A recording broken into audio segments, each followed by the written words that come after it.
Halo rekan-rekan sekalian, selamat datang di channel ini, channelnya para tenaga honorer P3K dan aparatur sipil negara. Di channel ini rekan-rekan kita akan terus mengupdate informasi-informasi terbaru seputar tenaga honorer dan aparatur sipil negara. Untuk itu,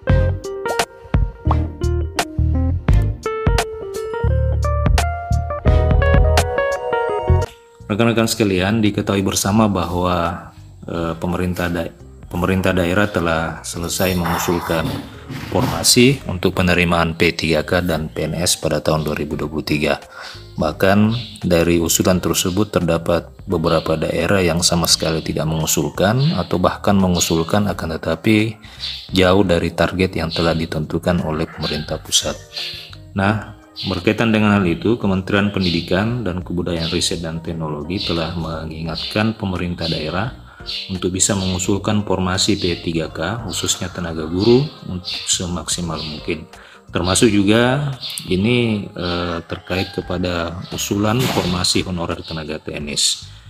Dirjen Guru dan Tenaga Kependidikan Nunuk Suryani mengungkapkan bahwa kuota P3K itu sudah tertuang dalam Peraturan Menteri Keuangan Nomor 212 PMK 07/2022.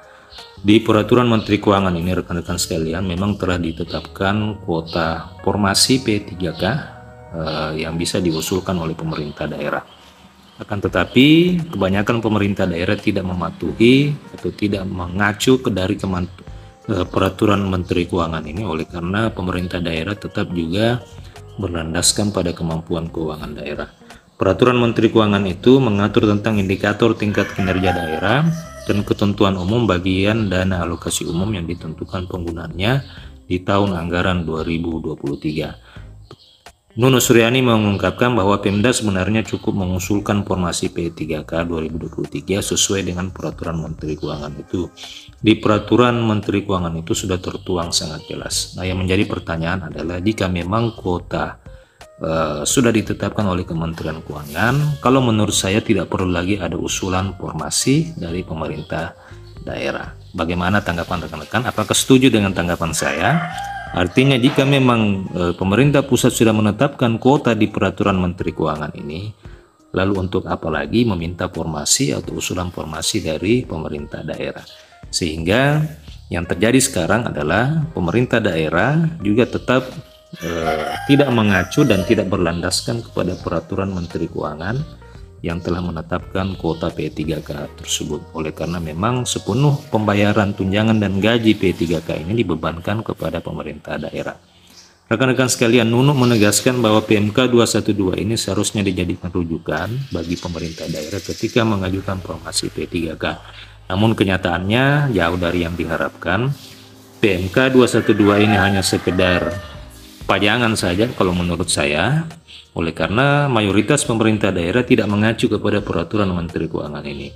Kalau sampai ada Pemda yang meragukan isi PMK 212, menurut Nunuk sangatlah mengherankan, oleh sebab gaji P3K guru tahun 2023 termasuk P3K tenaga TNS beserta tunjangannya sudah dialokasikan dalam dana alokasi umum tahun 2023.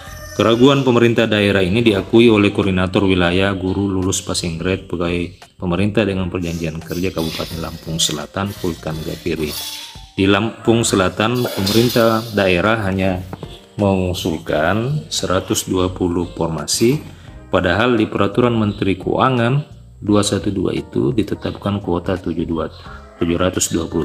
Akan tetapi yang diusulkan hanya 120 formasi. Jadi rekan-rekan sekalian, cukup membingungkan apabila tidak sinkronnya antara kebijakan pemerintah pusat dengan pemerintah daerah. Ada apa dengan semua ini? Apakah memang teknis atau sistemnya yang salah atau saling melempar tanggung jawab yang terjadi di Indonesia saat ini? Bagaimana tanggapan rekan-rekan terkait dengan kasus seperti ini? Tentu hal seperti ini bisa merugikan kepada rekan-rekan sekalian, khususnya para tenaga honorer, apalagi rekan-rekan kita para tenaga honorer guru. Sudah terdapat ribuan orang yang memang sudah lulus passing grade akan tetapi belum mendapatkan kuota pengangkatan P3K. Demikian video kali ini rekan-rekan, informasi terkait dengan formasi P3K. Terima kasih telah menyaksikan, sampai jumpa di video berikutnya.